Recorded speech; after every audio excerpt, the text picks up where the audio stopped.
Ah, the sound of shaking animal intestines. I mean, strings, which are traditionally made out of catgut. But regardless of what it's made out of, when a string vibrates, it does so with the ends fixed to the instrument. This means that it can only vibrate in certain ways, sine waves, like a jump rope with 1 bump or 2 bumps or 3 or 4 or some combination of these bumps. The more bumps, the higher the pitch, and the faster the string has to vibrate. In fact, the frequency of a string's vibration is exactly equal to the number of bumps times the string's fundamental frequency. That is, the frequency of vibrations for a single bump.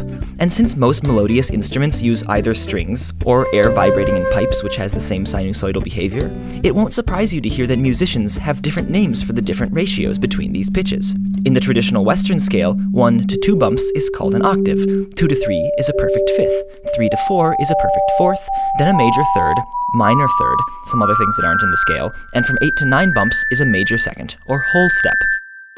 If you play a few of these notes together, you get the nice sound of perfect harmony, hence the name for this pattern of pitches, harmonics. In fact, a sound that matches one of the harmonics of a string can cause that string to start vibrating on its own with a resonant ringing sound. And a bugle playing taps uses only the notes in a single series of harmonics, which is part of why the melody of taps rings out so purely, and why you can play taps with the harmonics of a single guitar string.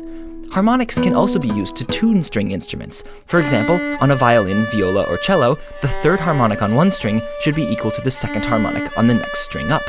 Bassists and guitarists can compare the fourth harmonic to the third harmonic on the next string up. But then we come to the piano, or historically the harpsichord or clavichord, but either way the problem is this: it has too many strings. There's a string for each of the 12 semitones of the Western scale, times 7.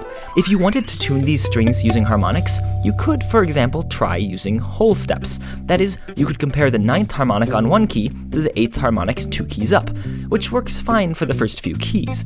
But if you do it 6 times, you'll get to what's supposed to be the original note an octave up, which should have twice the frequency.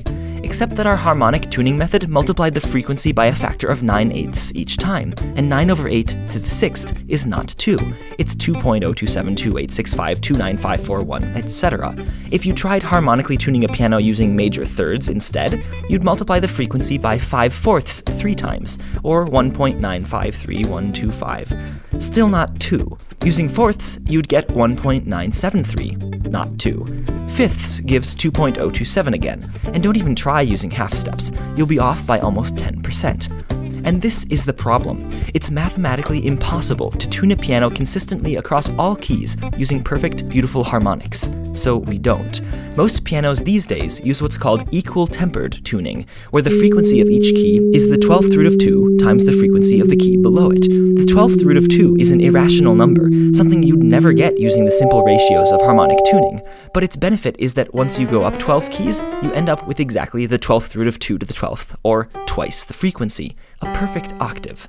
However, the octave is the only perfect interval on an equally tuned piano. Fifths are slightly flat, fourths are slightly sharp, major thirds are sharp, minor thirds are flat, and so on. You can hear a kind of wah wah wah wah wah effect in this equal-tempered chord, which goes away using harmonic tuning. But if you tune an instrument using the 12th root of 2, as most pianos, digital tuners, and computer instruments are, you can play any song in any key, and they will all be equally and just slightly out of tune. This Minute Physics video is brought to you in part by Audible.com, the leading provider of audiobooks across all types of literature, including fiction, nonfiction, and periodicals. If you go to audible.com/minutephysics, you can try Audible out by downloading a free audiobook of your choice. I just read The Name of the Wind by Patrick Rothfuss. It's a fantasy novel with a very music and scientifically oriented protagonist, and I thoroughly enjoyed it. You can download this audiobook or a free audiobook of your choice at audible.com/minutephysics, and I'd like to thank Audible for helping me continue to make these videos.